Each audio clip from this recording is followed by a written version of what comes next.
Hello everyone. तो आज हम लोग ओ लेवल के सेकंड पेपर का पहला चैप्टर देखने जा रहे हैं जिसका नाम है इंट्रोडक्शन टू वेब डिज़ाइनिंग। तो चलिए देख लेते हैं आज इस M2R5.1 मॉड्यूल के पहला चैप्टर। आज से हम लोग का M2R5 का पहला चैप्टर स्टार्ट है। तो चलिए पढ़ना स्टार्ट करते हैं।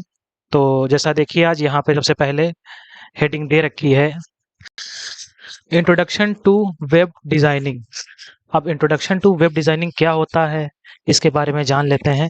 आप लोगों को स्टार्ट करने से पहले ही बता दूं कि जो ये इंट्रोडक्शन टू वेब डिज़ाइनिंग है, तो जो सेकंड पेपर है वो लेवल का, इसमें मेनली हम लोग वेब डिज़ाइन की डिज़ाइनिंग करने के बारे में, वेब डिज़ाइनिंग होती क्या है, इससे रिलेटेड जानकारियों को देखेंगे।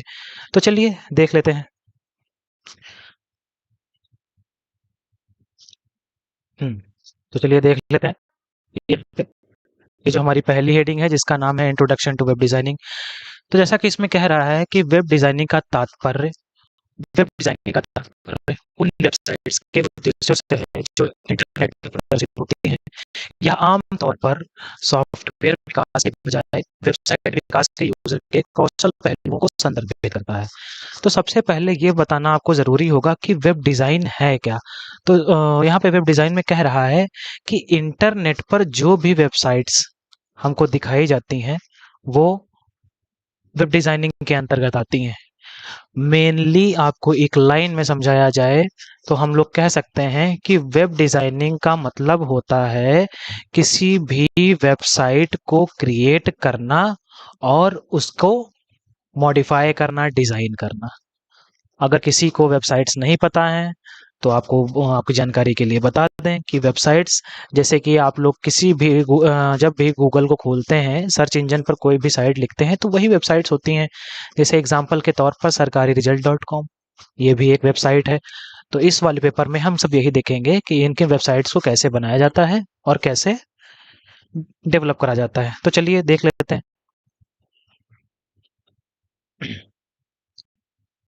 ठीक है, फिर यहाँ पे कह रहा है कि आपकी वेबसाइट के बारे में सब कुछ वेबसाइट डिज़ाइन द्वारा निर्धारित किया जाता है। जैसे वेबसाइट से कंटेंट रखना है, वेबसाइट किस प्रकार का दिखेगा, किस प्रकार से कार्य करेगा, तो ये सभी चीज़ें जो हैं ये वेबसाइट्स डिज़ाइन के अंतर्गत आती हैं। चलिए खैर, आपको मेन जो आपका है उस पे हम लोग स्टार्ट करते हैं। Introduction to internet. अब सबसे बात कर लेते पहले बात कर लेते हैं कि किसी भी वेबसाइट को डिज़ाइन करने के लिए हमें इंटरनेट की ज़रूरत पड़ती है। भाई सीधी सी बात है, अगर कोई इंटरनेट होगा ही नहीं, इंटरनेट एग्जिस्ट ही नहीं करेगा तो हम वेबसाइट किस पे ओपन करेंगे। तो चलिए ठीक है, देख लेते हैं हम लोग अपनी ये हेडिंग, इंट्रोडक्शन ऑफ इंटरनेट। तो जैसा कि अभी हम लोग यहाँ पे देख रहे हैं, इंटरनेट इंटरकनेक्टेड नेटवर्क की एक वैश्विक प्रणाली है जो दुनिया भर में डिवाइसेस को जोड़ने के लिए internet protocol suit TCP IP का उपयोग करती है। तो चलिए इसमें बता देते हैं कि इंटरनेट क्या है। इसमें बताया गया है, तो इंटरनेट बेसिकली एक नेटवर्क ही है जो कई सारे नेटवर्क को कनेक्ट कर देता है, जिसे ही हम लोग इंटरकनेक्टेड नेटवर्क बोलते हैं। अब इंटरकनेक्टेड नेटवर्क, आपको एक एग्जांपल दे दूं कि जैसे मान लिया हमारा एक कंट्री इंडिया है, तो इंडिया का अपना एक नेटवर्क है। फिर एक कंट्री यूएसए है, एक कंट्री चाइना है, एक कंट्री रशिया है। तो इन कंट्री के अलग अलग अपने नेटवर्क बने हुए हैं। अब ये सारे नेटवर्क जब आपस में कोलैब कर लेते हैं, एक बड़ा नेटवर्क बना देते हैं, तो इसे ही हम लोग इंटरकनेक्टेड नेटवर्क बोल देते हैं। इंटरकनेक्टेड नेटवर्क या इंटरनेट। असल मायने में इंटरनेट का मतलब होता है कि एक जगह की जानकारी को दूसरी जगह भेजना।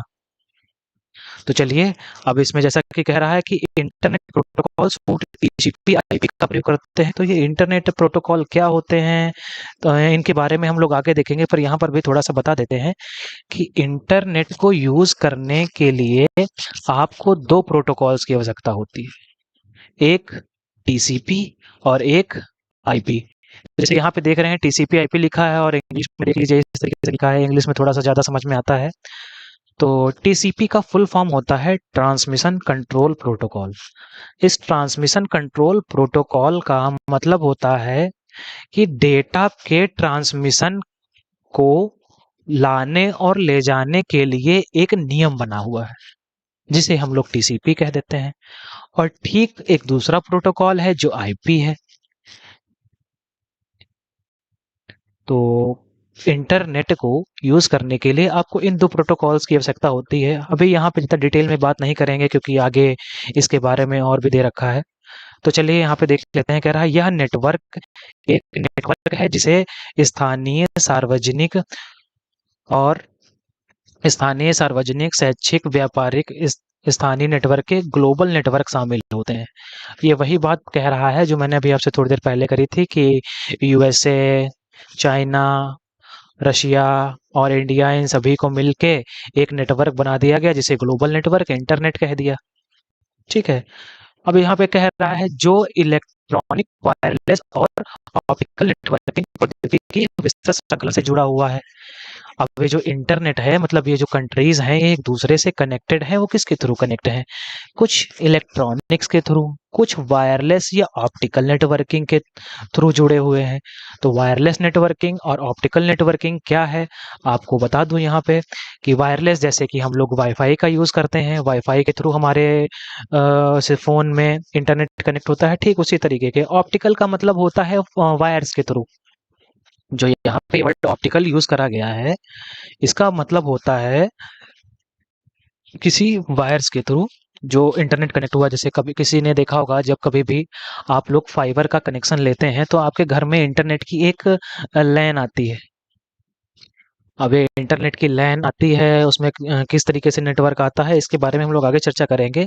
अभी यहाँ मेन बताने का उद्देश्य यही है कि ऑप्टिकल नेटवर्किंग क्या होती है। तो चलिए हम लोग थोड़ा आगे भी देख लेते हैं। अब यहाँ कह रहा है कि एप्लीकेशन ऑफ इंटरनेट और इंटरनेट सर्विस, इंटरनेट के अनुप्रयोग या इंटरनेट की सेवाएं क्या क्या हो सकती हैं। तो सभी लोग इंटरनेट यूज कर रहे हैं। आई होप सब किसी को इतना ज़्यादा डीप समझाने की ज़रूरत नहीं पड़ेगी।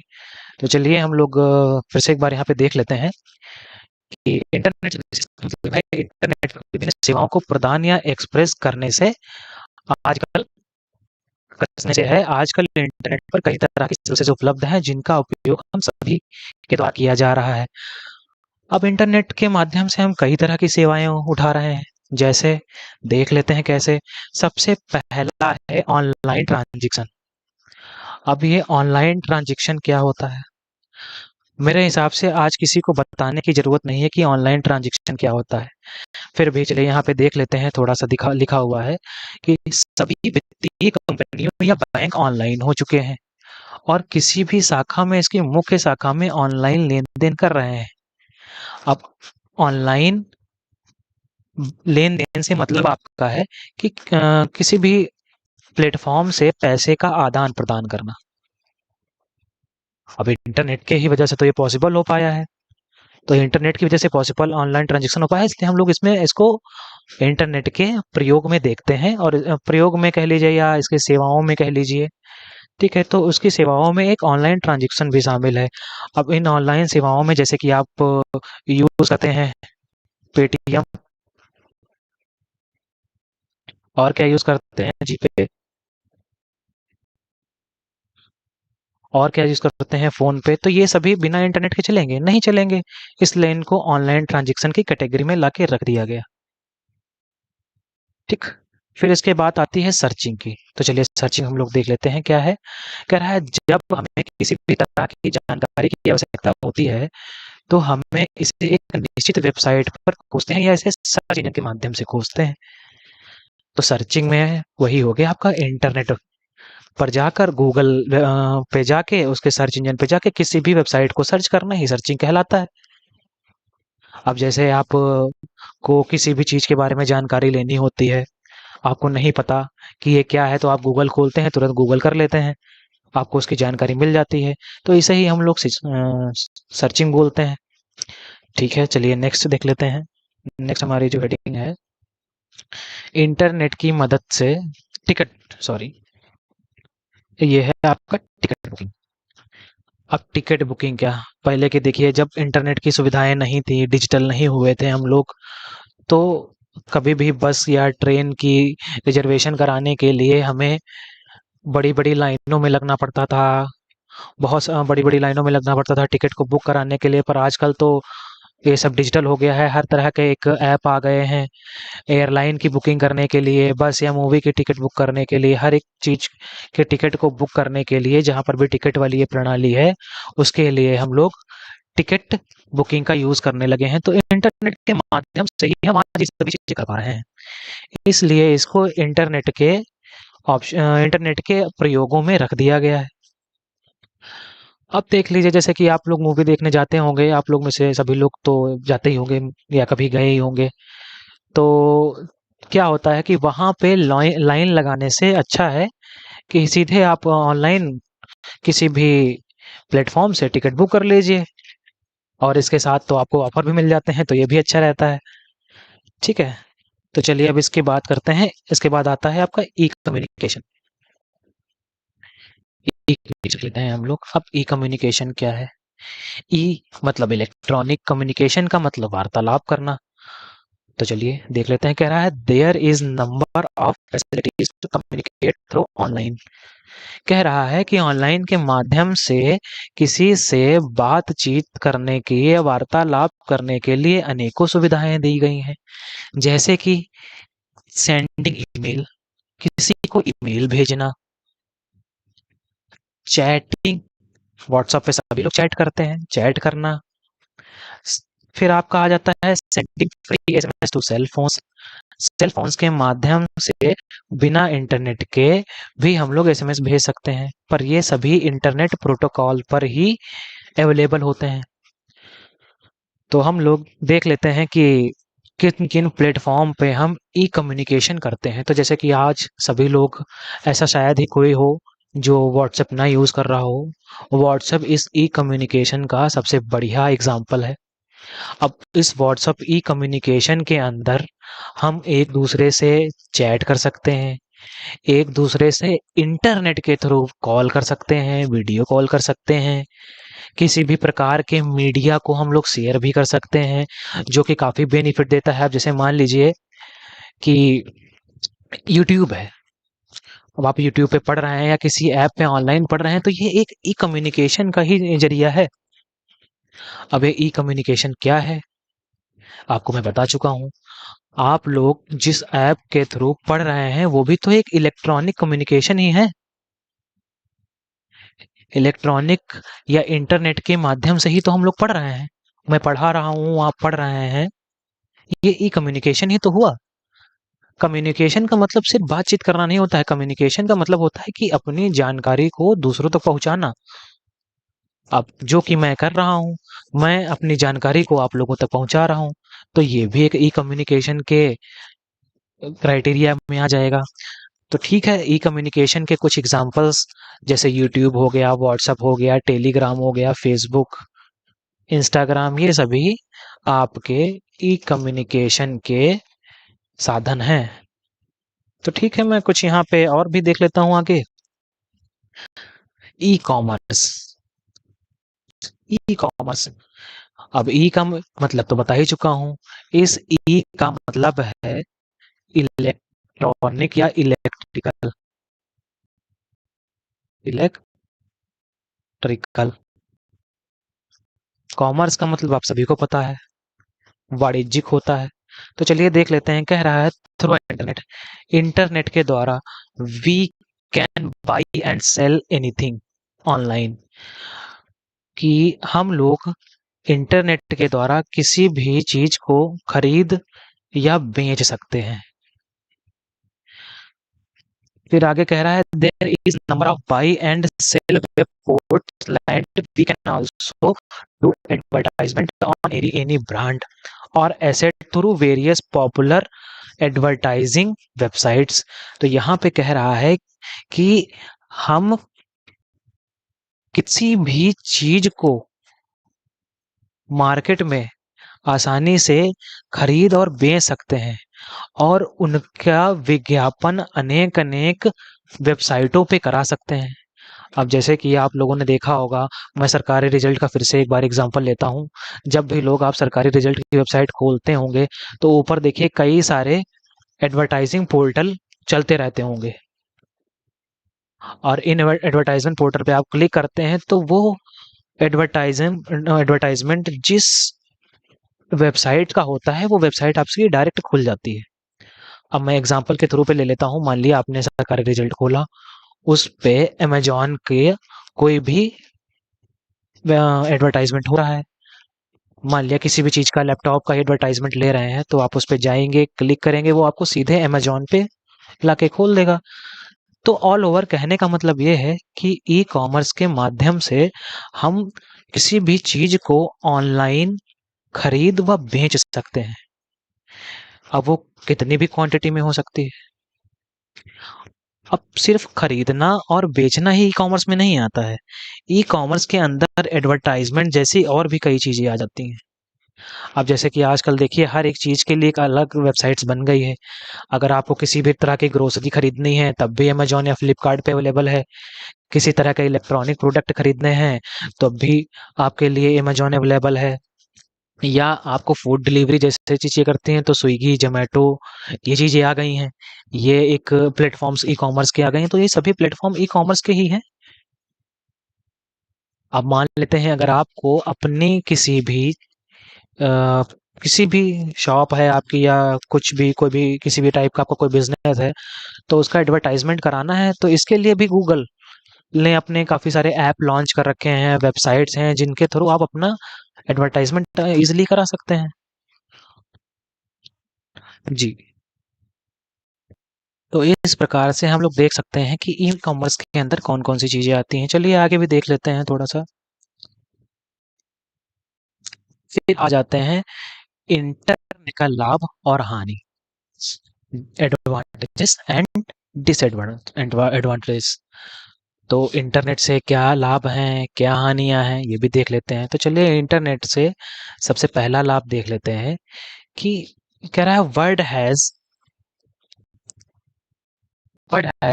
नाउ बिकम इंटरनेट डिपेंडेंट, कि जो दुनिया है अब वो इंटरनेट पर पूरी तरीके से निर्भर हो गई है, because of its significant advantages, क्योंकि इसमें बहुत ज़्यादा फायदे हैं। फिर here we will discuss about both advantages and disadvantages. हम इसके फायदे और नुकसान दोनों पर चर्चा करेंगे। तो सबसे पहले हम लोग इसके एडवांटेजेस देख लेते हैं। तो इन एडवांटेजेस में सबसे पहला जो है वो है आपका कम्युनिकेशन। अब इंटरनेट के माध्यम से कम्युनिकेशन, जो कि मैं अभी आपको ऊपर ही बता चुका हूँ, तो चलिए मैं आपको फिर से एक बार बता देता हूँ। जो कम्युनिकेशन, इंटरनेट के आ जाने से आजकल कम्युनिकेशन बहुत ही अच्छा हो गया है। अब हर एक तरह की जानकारी, किसी भी तरह की जानकारी, देश विदेश की जानकारी आप आराम से घर बैठे बैठे बस अपने फोन को स्क्रॉल करते करते देख सकते हैं। तो जैसे इसमें कह रहा है, the main advantage of internet is the fastest communication than any other device. तो जो कंप्यूटर का मेन एडवांटेजेस है वो है कम्युनिकेशन, और तेज गति से कम्युनिकेशन। ठीक है, आगे देख लेते हैं। इट्स एन इंस्टेंट प्रोसेस, यह एक त्वरित प्रक्रिया है, मतलब एक जल्दी होने वाला प्रोसेस है। फिर कह रहा है communication in the form of video calls, emails, etc, it is possible using the internet. अब जैसा कि मैंने ठीक आपको पहले थोड़ी देर पहले बताया था कि जो कम्युनिकेशन है ये वीडियो कॉल्स के थ्रू हो सकता है, ईमेल्स के थ्रू हो सकता है, चैट के थ्रू हो सकता है, हाँ, और नॉर्मल कॉल्स के थ्रू हो सकता है। तो इससे हम लोग देख सकते हैं कि क्या क्या सुविधाएं हो सकती हैं इंटरनेट की। ठीक है, तो आगे हम लोग बढ़ते हैं। चलिए देख लेते हैं थोड़ा सा आगे। फिर है इंफॉर्मेशन। इंफॉर्मेशन क्या है? इंटरनेट के माध्यम से हम किसी भी प्रकार की जानकारी सर्च कर सकते हैं, जैसे संबंधित सरकारी कानून, बाजार की बिक्री, स्टॉक, शेयर, नीति, कृतियां आदि। अब देखिए घर बैठे बैठे हम ये पता लगा लेते हैं कि आज किस देश में कौन-सी घटना घटी, कहाँ पे वॉर हो रहा है। तो इस प्रकार की जानकारी के लिए भी विभिन्न प्रकार के न्यूज़ चैनल्स हैं, ये भी एक इंटरनेट के माध्यम से ही जानकारी को प्रसारण कर रहे हैं, वितरित कर रहे हैं। ठीक है, तो इंटरनेट के लाभ में ये भी एक सबसे बड़ा फैक्टर आता है, जिसे हम लोग बोल देते हैं इन्फॉर्मेशन। इन्फॉर्मेशन में किसी भी टाइप की इन्फॉर्मेशन हो सकती है, जैसे कि हम उसको ले लें। अब इन्फॉर्मेशन क्या है? किस प्रकार की इन्फॉर्मेशन हो सकती है? तो किसी भी देश से संबंधित या किस आर्थिक कोई जानकारी हो सकती है, या किसी भी प्रकार की पॉलिटिकल जानकारी हो सकती है। अब देखिए, पहले के टाइम में क्या था, जब इंटरनेट नहीं था तो लोग बहुत कम अवेयर रहते थे। उन्हें पता ही नहीं चलता था कि वो जिस छोटे से गांव में बैठे हैं, वहाँ जो सरकार है उनकी, उन्होंने कोई रूल नया पास कर दिया। उन तक पहुंचने में बहुत समय लगता था। तब तक हो सकता है उस सुविधा का लाभ ही ना मिल पाए। एग्जाम्पल के तौर पे आपको मान लेता हूँ मैं कि गवर्नमेंट ने किसी भी प्रकार का कोई एक बिल पास किया किसानों के लिए। अब वो गरीब किसानों तक पहुंचा ही नहीं, उनको पता ही नहीं चला, क्योंकि वो अवेयर ही नहीं होते थे तब। पर जब से इंटरनेट आया तो हर घर में फोन हो गया। हर घर में हर जानकारी के लिए मैसेज भी गवर्नमेंट डायरेक्ट मैसेज भेजती रहती है। किसी भी प्रकार की जानकारी हो, चाहे वो पॉलिटिकल हो, फिजिकल हो, हर एक तरह की जानकारी आपको टाइम टाइम पे अलर्ट मैसेज भी भेजती रहती है। एग्जाम्पल के तौर पे आपको मान बता दूं कि जैसे आजकल साइबर क्राइम बहुत चल रहा है, तो आप लोगों ने नोटिस किया होगा कि सभी के फोन पे एक साइबर सिक्योरिटी का मैसेज आता है। अब वो साइबर सिक्योरिटी का मैसेज सभी के पास आता है, हिंदी में आता है। तो इससे जो लोग अवेयर नहीं है वो भी अवेयर हो रहे हैं ना, कि साइबर क्राइम जैसी भी कोई चीज होती है। ठीक है, तो ऑल ओवर इंफॉर्मेशन को बताने का यही पर्पस था। चलिए देख लेते हैं सोशल नेटवर्क। अब सामाजिक नेटवर्क क्या है? तो कह रहा है, with the help of social network sites the information is share with the people across the world. तो सोशल नेटवर्किंग के थ्रू हम लोग दुनिया भर के लोगों तक सूचनाओं का आदान प्रदान कर सकते हैं। उदाहरण के लिए फेसबुक, ट्विटर और इंस्टाग्राम कुछ लोकप्रिय नेटवर्किंग साइट्स हैं। अब देख लीजिए, ऐसा शायद ही कोई इंसान हो जो फेसबुक ना चलाता हो, इंस्टाग्राम ना चलाता हो। ठीक है, इंस्टाग्राम फेसबुक के थ्रू भी हर एक तरह की जानकारी को बताया जाता है। अब आप लोग, जब कोविड का समय था, घर पे बैठे थे, तो हर एक दिन आप अपना फ़ोन जैसे ही इंस्टाग्राम लॉगिन करते या फेसबुक लॉगिन करते, आपको तुरंत न्यूज़ मिल जाती कि आज हमारे इंडिया में इतने केसेस हुए, अमेरिका में कोरोना के इतने पेशेंट्स पाए गए, वहाँ के लोगों में इतना सुधार आया, फिर कोविड की सेकेंड वेव आई। तो ये सभी सोशल नेटवर्क के एग्जांपल्स हैं। तो चलिए अब आपका हम देख लेते हैं डिसएडवांटेजेस। अब डिसएडवांटेजेस से पहले हम आपको बता दें कि देखिए, हर एक चीज के अपने फायदे होते हैं, अपने नुकसान होते हैं। तो ठीक उसी तरह इंटरनेट के भी अपने कुछ फायदे हैं और अपने नुकसान हैं। तो चलिए हम लोग डिसएडवांटेज में देखते हैं। सबसे पहला है इंफॉर्मेशन लॉस। इंफॉर्मेशन लॉस, सूचना की हानि।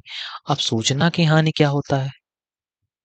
तो आपको बता दें, जैसे कि आपके फोन में जो कुछ भी डेटा रखा हुआ है या आपके सिस्टम में जो कुछ भी डेटा रखा हुआ है, वो एक तरह की इंफॉर्मेशन है, वो एक तरह की जानकारी है।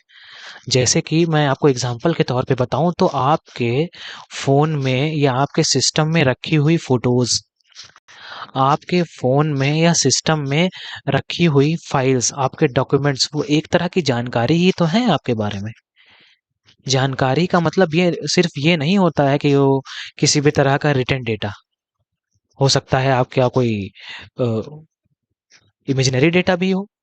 जैसे मान लेते हैं किसी को पता नहीं आप कैसे दिखते हैं, तो आपके फोन में फोटोज पड़ी हुई हैं, उसे निकाल लेगा। तो सबसे ज्यादा खतरा जो रहता है वो हमारे ये इंफॉर्मेशन लॉस का रहता है, जो कि आजकल के भी समय में बहुत ज्यादा फैल गया है।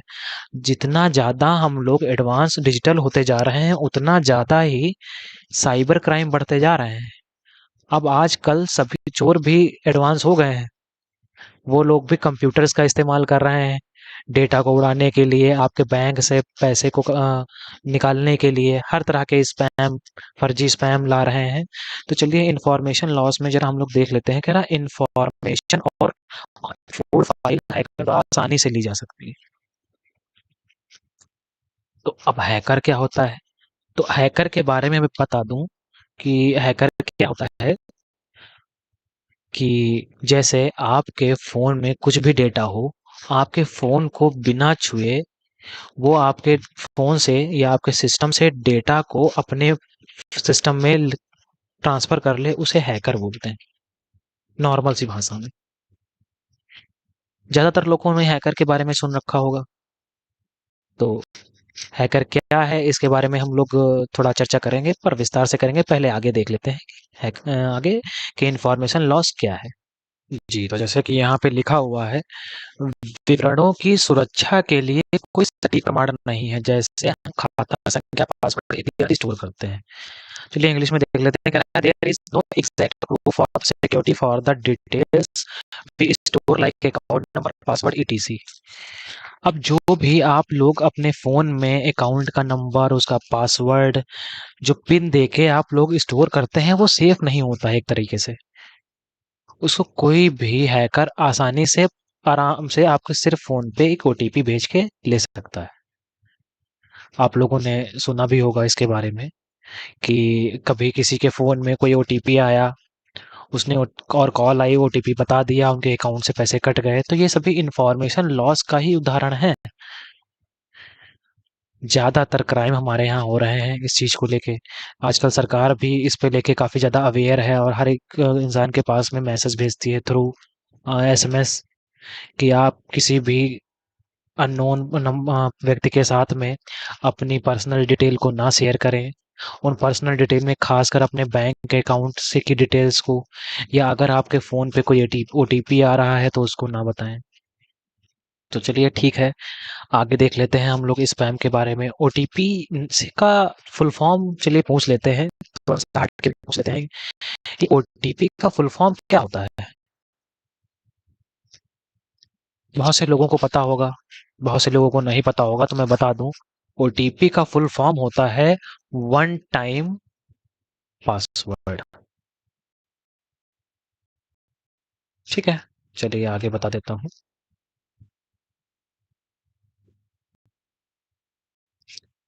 स्पैम की बात कर लेते हैं। स्पैम क्या है? तो कह रहा है the unnecessary email, advertisement etc. Spam क्या है?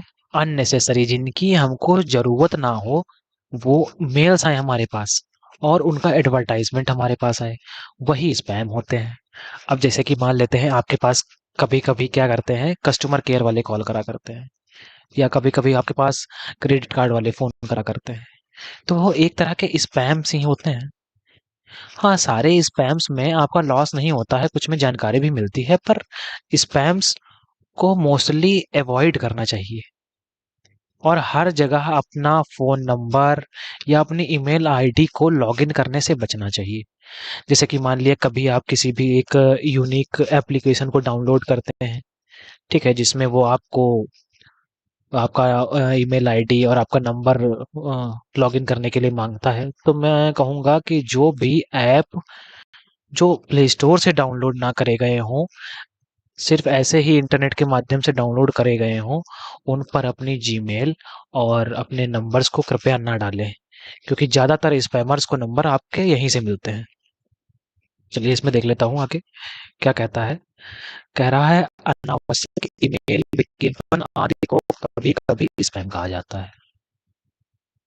अनावश्यक मतलब जिन्हें हम ना चाहें फिर भी हमारे फोन में आ रहे हैं। ठीक है, आगे देख लेते हैं कि क्योंकि उनमें सिस्टम को धीमा करने और उपयोगकर्ताओं को बहुत सारी समस्याओं का सामना करने की क्षमता होती है। अब देखिए स्पैमर्स क्या करते हैं कि आपके सिस्टम में एक स्पैम मेल भेज देंगे। तो ऐसे ही वो भेजते रहते हैं। जब उन ईमेल्स का ढेर लग जाता है, तो हमारा सिस्टम काफ़ी स्लो वर्क करने लगता है। स्लो वर्क करने लगता है, काम करने में समस्या होती है, फ़ोन हैंग करने लगता है। ठीक है, तो इस तरह की समस्याएँ आ जाती हैं। अब चलिए इसमें देख लेते हैं आगे। कह रहा है स्पैम ईमेल भ्रम पैदा करते हैं। क्योंकि उनके साथ महत्वपूर्ण ईमेल भी संग्रहित किए जाते हैं। अब ईमेल भ्रम पैदा करते हैं, क्या क्या मतलब, जैसे मान लिया आपका कोई ईमेल है जो आपका महत्वपूर्ण है। अब महत्वपूर्ण, जैसे मान लिया आपने किसी भी फॉर्म को फिल किया, उसका रजिस्ट्रेशन नंबर आपको मेल के थ्रू मिला आपको। अब ठीक उसी से मिलता जुलता एक स्पैम मेल आपके मेल बॉक्स में आ गया, तो वो दोनों ठीक दिख रहे हैं। आप कभी कंफ्यूजन से हो सकता है जो आपका एक्चुअल मेल है उस पर ना क्लिक करके गलती वाले पे क्लिक कर, गलत वाले पे क्लिक कर दें। जैसे ही आप गलत वाले पे क्लिक करेंगे आपको अपनी डिटेल्स फिल करने को बोलेगा, हो सकता है आप गलती से डिटेल फिल कर दें। ठीक है, तो इस तरीके से आपके डेटा को लॉस करा सकते हैं। चलिए आगे देख लेते हैं, जो कि है हमारा वायरस अटैक। Virus attack. अब वायरस अटैक क्या होता है, तो यहाँ कह रहा है मालवेयर या वायरस का खतरा इतना घातक होता है विस्तार जो सिस्टम को अधिक विस्तार से प्रभावित करता है। अब देखिए, वायरसेस को मालवेयर भी बोलते हैं। मालवेयर का मतलब एक तरह के सॉफ्टवेयर होता है। ठीक, चलिए वायरसेस के बारे में हम लोग अब बात कर ही रहे हैं, तो थोड़ा यहाँ पर डीपली जान लेते हैं। पहले इसको देख लेते हैं।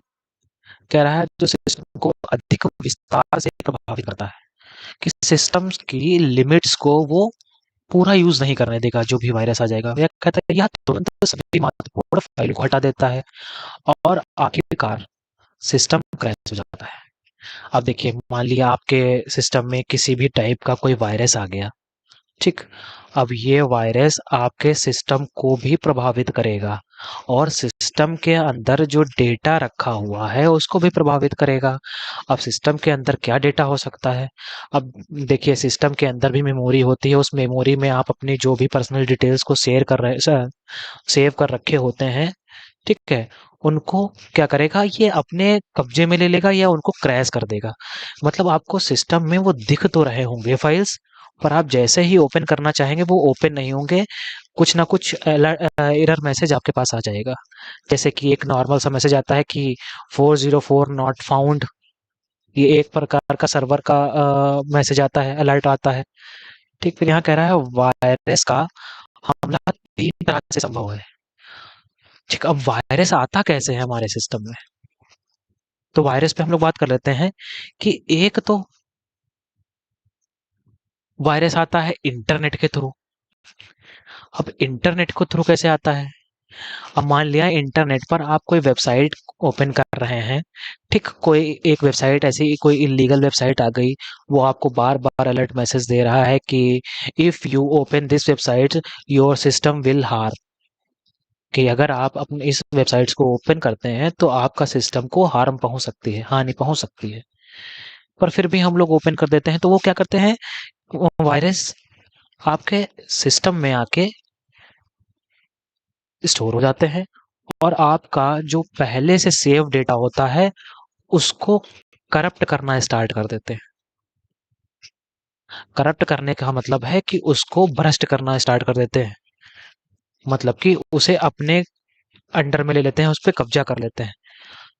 और आप फिर जैसे ही उस डेटा को ओपन करने के लिए क्लिक करेंगे वो ओपन नहीं होगा। आपको दिखेगा कि आपके डिवाइस में डेटा पड़ा हुआ है, आपकी मेमोरी फुल है, पर फिर भी आपके डिवाइस में डेटा नहीं होगा। फिर दूसरा तरीका है, आप किसी अपने सिस्टम में किसी भी प्रकार के डिवाइस को जैसे लगा लेते हैं। अब वो डिवाइस कैसे होते हैं बता दूं मैं आपको, जैसे कि पेन ड्राइव, हार्ड डिस्क, या किसी का फोन ही मान लेते हैं, किसी का फोन ही मान लेते हैं। ये सभी जो तरीके हैं, ये इनके थ्रू आपके डिवाइस में वायरस आसानी से आ जाता है। मान लिया किसी के डिवाइस में, पेन ड्राइव का एग्जांपल ले लेता हूँ, किसी के पेन ड्राइव में पहले से वायरस था। अब आपने क्या किया कि आप अपने उस डिवाइस से अपने डिवाइस में मान लिया किसी मूवी को ही लेना चाहते हैं, मूवी को ही ट्रांसफर करना चाहते हैं।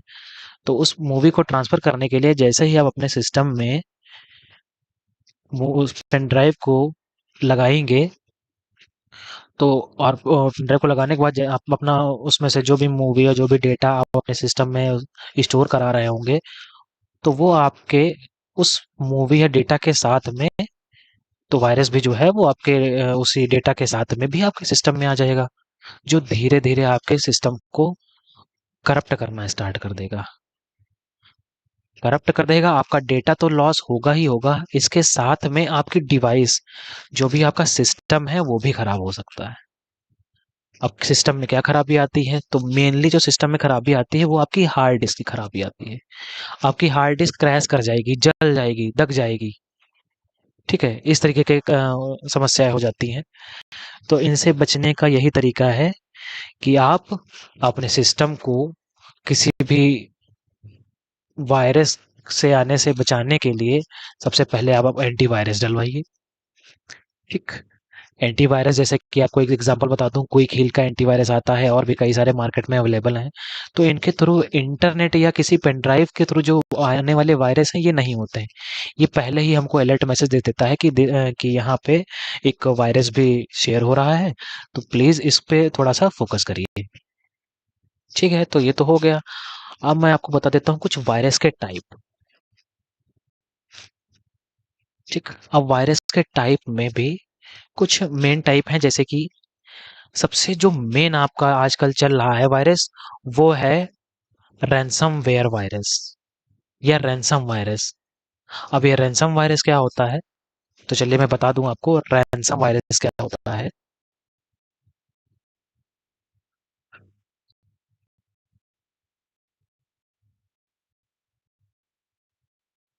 रैनसम वायरस क्या होता है कि जैसे ही आपके सिस्टम में ये वायरस आया, इसने क्या किया, धीरे धीरे आपके सिस्टम के डेटा को अपने अंडर, उस पे काबू करने लगा, उस पे कब्जा करने लगा।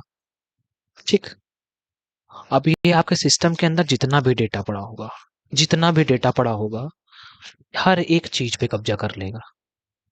हर एक चीज पे कब्जा करने के बाद आप जब भी कभी उस डेटा को ओपन करने जाएंगे, ठीक है, तो ये आपसे उस डेटा को ओपन करने के लिए कुछ फिरौती मांगेगा। जी, असल मायने में रैंसम का मतलब होता है फिरौती मांगना।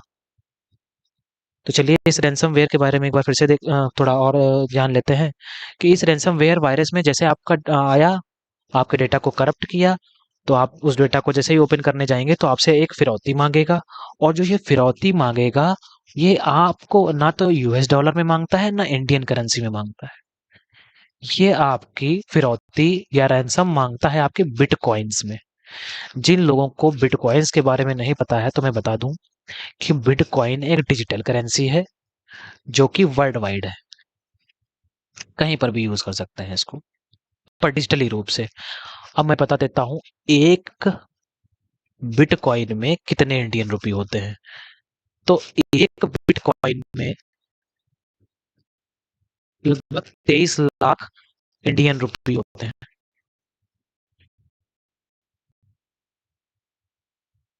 जी, अब आपसे ये एक बिटकॉइन तो मांगेगा नहीं, मांगेगा कम से कम 100-200 बिटकॉइन मांगेगा। तो अगर आपका डेटा इतना ज्यादा इंपॉर्टेंट है कि आप उसको 2-3 बिटकॉइन दे सकते हैं, तभी आप अपने डेटा को दोबारा पा सकते हैं। और हाँ, एक और चीज बता दूं कि आपको पैसे देने के बाद में वो डेटा मिलेगा भी या नहीं मिलेगा, इसकी कोई गारंटी नहीं होती है। ये ठीक वो है किडनैपर्स की तरह, आपके डेटा को किडनैप कर लेगा, फिर उसके बदले में आपसे फिरौती के पैसे मांगेगा। चलिए ठीक है, थोड़ा इसके बारे में, एक तो ये रैनसमवेयर हो गया। अब एक दूसरा जो वायरस है उसके बारे में हम लोग देख लेते हैं।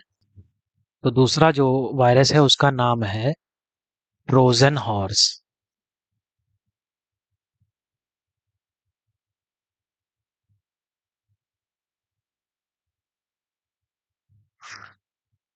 ट्रोजन हॉर्स भी वायरस कुछ कुछ रैनसमवेयर की तरह ही है, बट ये आपसे पैसे नहीं मांगता, ये सीधे आपका डेटा आपके सिस्टम से निकाल लेता है और आपको पता भी नहीं चलेगा। फिर एक ठीक इसी की तरह एक और आता है, इसे हम लोग बोलते हैं स्पाईवेयर। स्पाईवेयर। स्पाईवेयर वायरस क्या करता है कि ये वायरस किसी के द्वारा आपके सिस्टम में इंस्टॉल कर दिया जाएगा और आपके डिवाइस की जितनी भी जानकारी है ये धीरे धीरे देता रहेगा उसको। अब मान लिया जैसे आप किसी से बात भी कर रहे हैं तो दूसरे के पास में आपका सब पूरी बात रिकॉर्ड होगी, पूरी बात सुनाई देगी। खैर इसमें तो सिर्फ डेटा का चोरी होता है। चलिए इसको वायरस को खत्म करते हैं वरना ये वायरस का टॉपिक बहुत ही ज्यादा बड़ा हो जाएगा। आगे देखते हैं। अब बात कर लेते हैं हम लोग वर्चुअल वर्ल्ड की। वर्चुअल वर्ल्ड क्या क्या मतलब है? तो देखिए यहाँ पे कह रहा है इंटरनेट का उपयोग करने वाले लोग अक्सर आभासी और वास्तविक दुनिया के बीच अंतर को भूल जाते हैं। अब वर्चुअल वर्ल्ड का मतलब जैसे कि जो दिन भर सिस्टम में घुसा हुआ है, सिस्टम को यूज कर रहा है, गेम खेल रहा है ऑनलाइन प्लेटफॉर्म पे किसी भी टाइप के लाइक पबजी जैसे, तो उसे अब बाहर की दुनिया में अच्छा नहीं लगता है। वो दिन भर उसी वर्चुअल वर्ल्ड में रहना चाहेगा। वर्चुअल का मतलब आभासी दुनिया, जो असल मायने में ना हो, जैसे गेमिंग की दुनिया इसको मान लें। तो जो लोग उस वर्चुअल वर्ल्ड में रहते हैं, ठीक, तो क्या है वो थोड़ा डिप्रेस्ड हो जाते हैं। ठीक है, इससे जो लोग जो उदास हो जाते हैं कह रहा है, और इससे सामाजिक अलगाव की समस्या पैदा होती है। अब सामाजिक अलगाव क्या क्या मतलब? अब आजकल के बच्चों को देख लीजिए, जैसे कि बच्चों को क्या, आजकल किसी भी व्यक्ति को देख लीजिए, पूरा दिन फोन में लगा रहता है, पास में बैठे हैं, फिर भी फैमिली मेंबर में आपस में बात ना होके मोबाइल को यूज करा जाता है। तो बस इसी टाइप का वर्चुअल वर्ल्ड है। चलिए आगे देख भी लेते हैं इंटरनेट कैसे कार्य करता है। तो ठीक है, इंटरनेट कैसे कार्य करता है इसके बारे में देख लेते हैं हम लोग। How to the internet works. क्या कह रहा है, here we will see following points about the internet work. Internet कैसे वर्क करता है? आप इंटरनेट कैसे वर्क करता है चलिए देख लेते हैं। तो कह रहा है सबसे पहले हम प्रोटोकॉल के बारे में जानते हैं, जो एक नियम का समूह है। अब देखिए प्रोटोकॉल की बात आ गई, वही जो मैं आपको ऊपर बता रहा था, टीसीपी, ट्रांसमिशन कंट्रोल प्रोटोकॉल, और आईपी। ठीक है, तो चलिए यहाँ पे देख लेते हैं। कह रहा है कि सबसे पहले हम इंटरनेट प्रोटोकॉल जानते हैं, जो नियमों का एक समूह है। असल मायने में इस प्रोटोकॉल वर्ड का मतलब ही नियम होता है।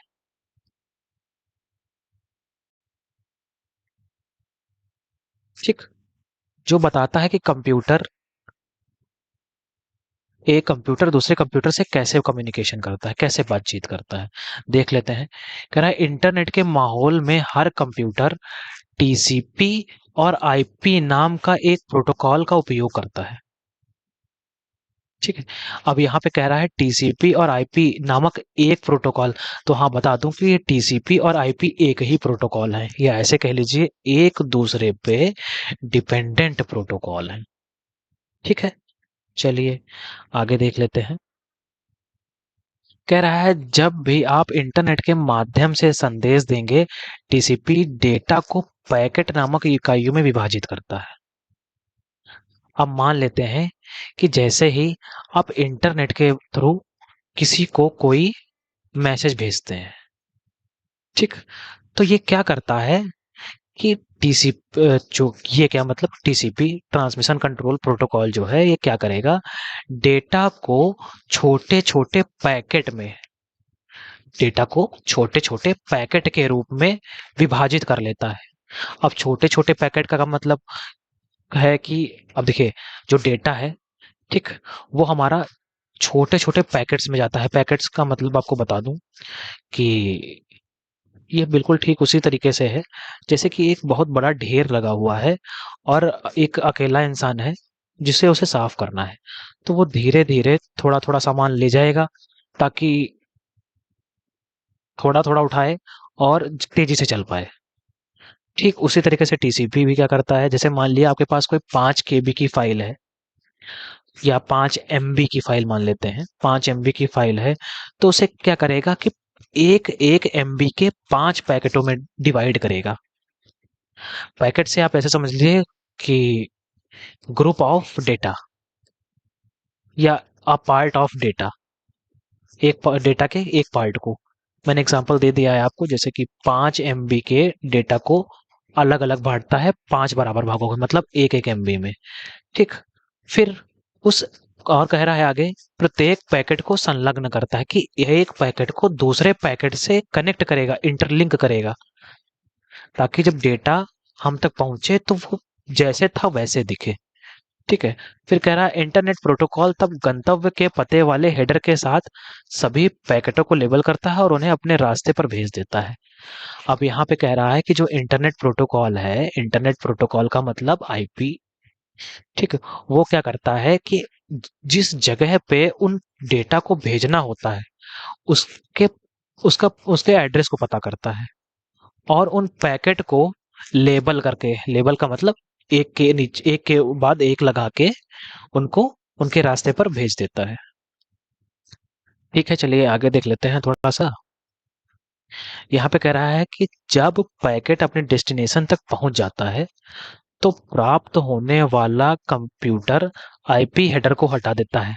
अब देखिए, मान लेते हैं कि जैसे ही हमको डेटा मिला, ठीक, तो जब भी हम कोई वेबसाइट्स को ओपन कर किसी भी वेबसाइट को ओपन करते हैं, तो वो क्या करता है कि कुछ एक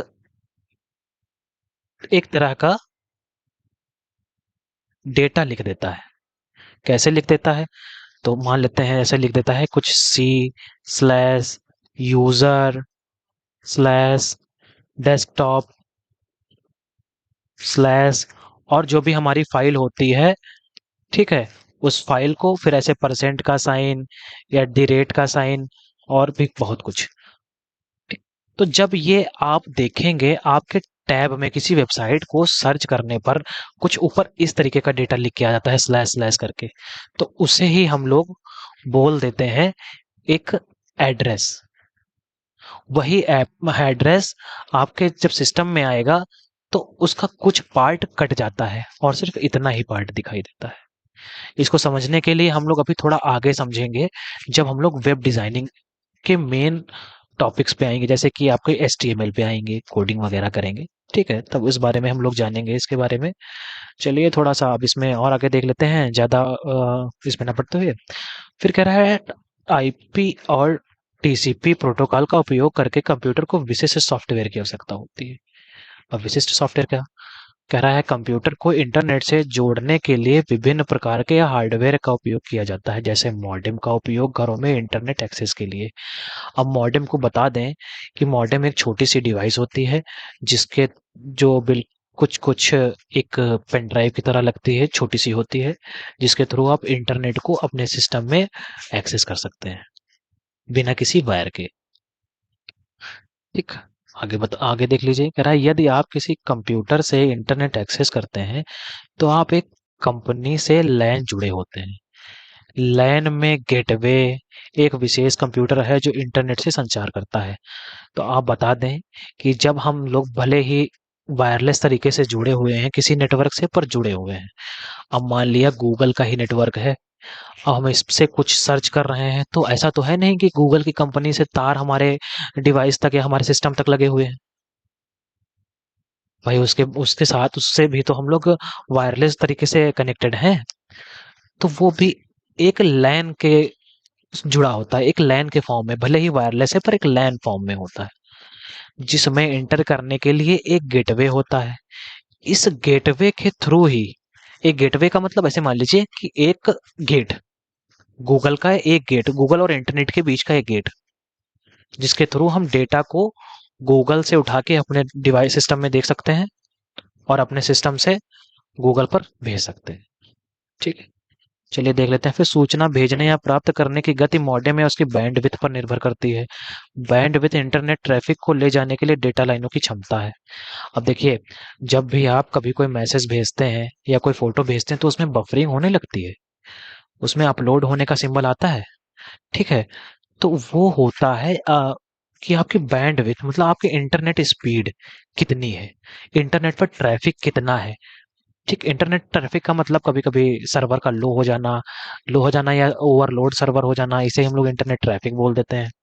ठीक, इंटरनेट पर डेटा कितनी स्पीड से जिसके पास भेजना है उसके पास पहुंच रहा है। ये बैंडविड्थ के थ्रू निर्भर करता है। जिसके फोन की बैंडविड्थ जितनी अच्छी होती है, या ऐसे कह लीजिए कि जिसके पास 2G और 3G और 4G ये अलग-अलग बैंडविड्थ के कनेक्शंस हैं। 2G में आप अगर किसी भी इमेज को भेजते हैं तो ज़्यादा समय लगता है क्योंकि उसकी बैंडविड्थ स्लो है। फिर अगर 3G में भेजते हैं तो वो उससे थोड़ा ठीक है, 4G में भेजते हैं तो आप यूज़ ही कर रहे हैं, और आजकल 5G भी यूज़ कर रहे हैं हम लोग। तो 5G में बैंडविड्थ काफ़ी स्पीड में काफ़ी तेज़ी से आने लगी है। अब बैंडविड्थ मैं बता दूँ आपको एग्ज़ाम्पल के तौर पे, आप लोग जब भी डेटा यूज़ करते हैं तो आपके फ़ोन में टॉप साइड में देखिए चला करता है डेटा की स्पीड, हाँ, 2 MB पर सेकेंड, 1 MB पर सेकेंड, 500 KB पर सेकेंड, वही बैंडविड्थ होती है। चलिए हम लोग अब आगे भी थोड़ा सा देख लेते हैं। अब यहाँ पे हम लोग बात कर लेते हैं इंटरनेट के कनेक्शंस की। देखिए इंटरनेट कनेक्शंस में कई तरह के कनेक्शन होते हैं। कुछ होते हैं वायर के थ्रू, कुछ होते हैं वायरलेस। मैंने वायर और वायरलेस का इसका मतलब आपको पहले ही बता दिया है, एक बार फिर से बता देते हैं। ठीक, तो देखिए जब भी हम इंटरनेट किसी वायर के थ्रू यूज कर रहे होते हैं तो वायरलेस तरीका हो गया, या जब भी हम कभी इंटरनेट का यूज वाईफाई के थ्रू कर रहे होते हैं या मॉडेम के थ्रू कर रहे होते हैं तो वो वायरलेस तरीका हो जाता है।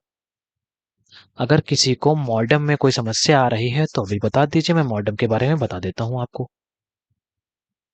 जी, तो अगर किसी को समस्या है कुछ तो आप पूछ सकते हैं मॉडेम के बारे में। मॉडेम क्या है? तो देखिए, पूछ सकते हैं का मतलब मैं बता ही देता हूँ, सॉरी। मॉडेम एक तरह का कनेक्शन होता है जो आपके आईपी और टीसीपी से ही कनेक्ट होता है। ठीक है, अब आईपी और टीसीपी क्या होते हैं इसके बारे में बता चुका हूँ। ठीक, चलिए मैं यहाँ पे एक बार एक और जरा डिटेल में बता देता हूँ आपको कि टीसीपी और आईपी क्या है। अब देखिए ये आपका सिस्टम है, सपोज कर लेते हैं। ठीक, ये आपका सीपीयू हो गया। ठीक है, और एक ये हो गया आपका इंटरनेट का सर्वर। इस तरीके से इंटरनेट का सर्वर हो गया।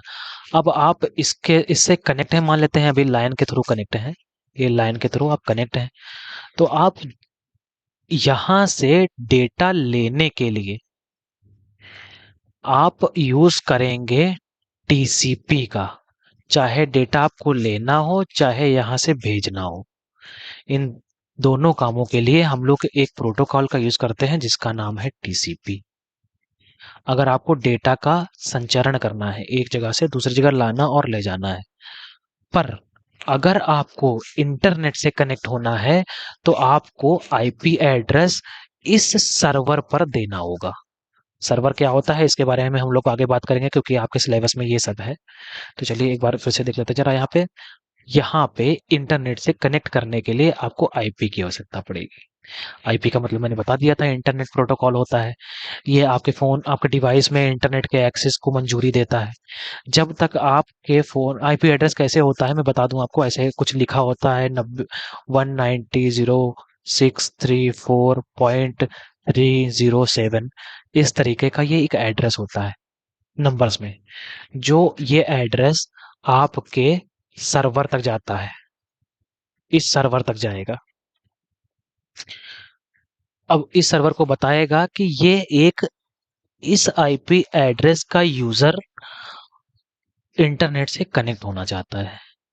अब आपको एक एग्जांपल के तौर पे बता दूं, एक साइबर क्राइम हुआ, साइबर क्राइम के एग्जांपल में आएगा कि जैसे कि मान लिया किसी ने इंटरनेट के थ्रू किसी को धमकी दी। ठीक है, तो अब वो उसने पुलिस कंप्लेंट कर दी, तो पुलिस कंप्लेंट जो इंटरनेट के थ्रू कॉल आई है या मैसेज आई है उसको कैसे ट्रेस करती है? तो बता दूं आपको, वो पहले आप देखती है कि आपने सिम से किस सिम कार्ड से या किस internet service provider, internet service provider का मतलब होता है आईएसपी इंटरनेट सर्विस प्रोवाइडर का मतलब जैसे कि जियो हो गया आपका, एयरटेल हो गया, ठीक है, वोडाफोन हो गया, ये सभी आपके आईसी आईएसपी हैं। ठीक, पुलिस वाले क्या करेंगे, ठीक, साइबर सिक्योरिटी वाले क्या करेंगे, सीधे ही इस कंपनी के पास में जाएंगे, कहेंगे कि ये आपकी कंपनी का एक यूजर है, तो इसने कहाँ से इंटरनेट यूज कर रहा है, ये किस टावर से यूज कर रहा है, ठीक है, किस लोकेशन से यूज कर रहा है, तो इसकी हमें लोकेशन या इन्फॉर्मेशन दो। तो ये लोग आपके पास जाएंगे, जियो के ऑफिस में जाएंगे, वहां से आपके सिस्टम का आईपी ले लेंगे, क्योंकि हमारे सिस्टम का आईपी तो यहाँ तक जा ही चुका होगा, बिकॉज हम लोग इंटरनेट यूज कर रहे हैं। जब ये आईपी जाएगा उस आईएसपी पे, तो हम कहीं पर भी हो हमारी लोकेशन तो आ ही जाएगी। ठीक है, तो क्या बताने का मतलब यही था कि आईपी का कैसे काम होता है। चलिए, ठीक, तो मेरे हिसाब से इतना ठीक रहेगा, और आपको ये पीडीएफ आपके टेलीग्राम चैनल पे प्रोवाइड करा दी जाएगी। आप वहां से इसके बारे में जानकारी ले सकते हैं। अगर किसी भी प्रकार का डाउट हो तो कमेंट कर सकते हैं। ठीक, थैंक यू, आज के लिए इतना ही। मिलते हैं नेक्स्ट वीडियो में, जो कि आपका इसी चैप्टर का सेकंड पार्ट है। ठीक है, धन्यवाद।